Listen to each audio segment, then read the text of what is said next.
Newsflash, humans are migrating en masse. Many in search of work and better circumstance. Many more displaced by wars and massacres, predatory trade pacts, ethnic clashes, historical fractures, climate change impacts. Some call them refugees, others illegal immigrants. Whatever the label, there are more displaced people today than ever in history. Collectively, they form one of the world's largest nations, a flagless country of tens of millions, half of them children. So how is the world handling this crisis today? Surely the wisest, richest societies are responding in enlightened ways. We now invite 3 guests from such countries. First up, business magnate, presidential candidate, Donald Trump. My fellow Americans, our great nation's become a racking dump. Thanks to that communist Obama chump, our southern border is an open door for any Juan to come.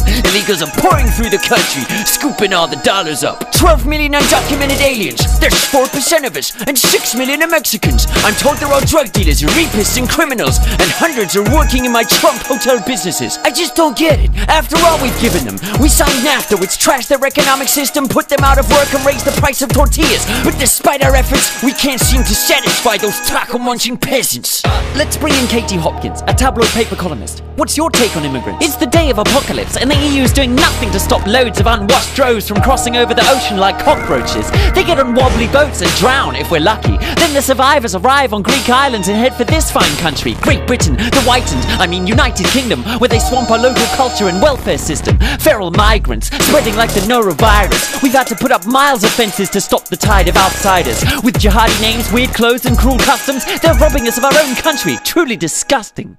Next up then, Australia's Prime Minister Tony Abbott. Sounds like a bad problem you have there, but we don't have it. We've solved it. You have? Of course, we have all sorts of desperate people trying to get to our shores, but we got it all sorted. How? Well, tell us. We took this bloody UN refugee convention and chucked it in the dunny. To all asylum seekers, we shut our borders. We turn their boats back mid-voyage or bribe people smugglers to do it for us. And if anyone slips through to our shores after all that, we lock them up in detention camps on remote islands like Manus and Nauru. For how long? Indefinitely. Heinous. True. Genius. Definitely. How do you get away with this? It's easy as killing the ABC when both major parties are vying for the cruelest policy on refugees, and you ban anyone reporting on the camps and what goes down inside. Even rape and child abuse. Out of sight, out of mind. Tony, when I'm president in these parts, I'm gonna make you head of immigration. You're hired. To guard our border, we'll erect a huge rampart. And you know, when it comes to building walls, I got it down to a damn art. Aussies, you're a shining beacon of vicious cruelty. If you can do it, by jingo, so can we.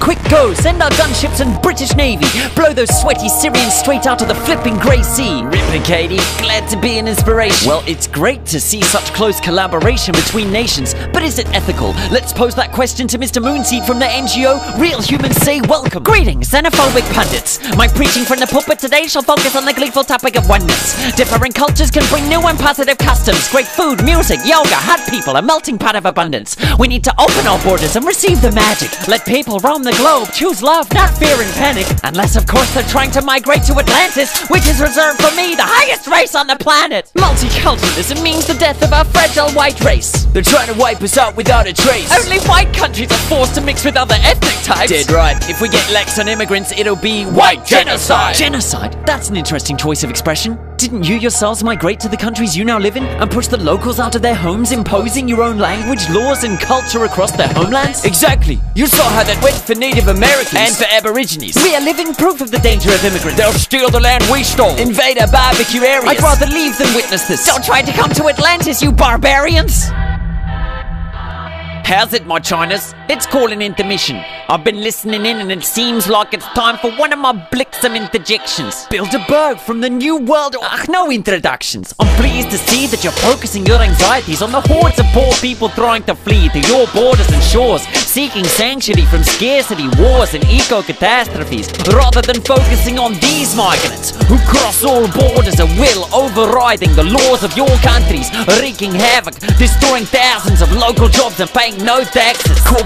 Corporations are people too, with special needs. Right now, while you scream about migrants and the refugees, you're about to see the signing of 3 giant corporate treaties, the TTIP, TISA and TPP. Free trade agreements. Indeed, so free that they're being negotiated in secret. The only details we've seen are thanks to these drafts leaked by whistleblowers and published by WikiLeaks. Worried about migrants affecting the economy when they barge in? Wait till you see these trade pacts annihilate the job market, slash wages and leave collective bargaining rights discarded. started. Worried about your sovereign laws? These treaties will override them, so foreign companies can make you a lawsuit target if your country ever threatens their potential margins. Worried about guarding your culture from outsiders? These treaties will extend copyright terms for decades after, siphoning knowledge out of the public domain and robbing you of your collective culture and scientific gain. And the spoils from all this plundering will be taken, not by local populations, but by foreign corporations. We welcome that kind of immigrant here. Here too, we give them visas and let them lead the queue. Ah, my faithful minions, I knew we could count on your commitment. Whoever said your immigration policies lacked compassion and wisdom. Thanks to our guests for engaging in this conversation on the contentious issue of migrations on the planet. Mass exoduses like the ones we're witnessing cause real problems and tensions, there's no question. But as we've discovered, when it comes to managing borders and cultural habitats, these migrations are just one part of a larger pattern. Yet this is the part we're told to fear and fret about. Why does that happen? By now we should have gathered this. When politics, lobbyists, business and media machinate to divert, scramble and mangle our view of the world we're inhabiting, we'd be wise to ask ourselves, whose interest does this skewed perception actually benefit? Someday historians will look back and label this the age of mass displacements and assess how we handled it. Will they condemn our blindness or celebrate our vision and humanity? That's up to us in the present, where history is happening.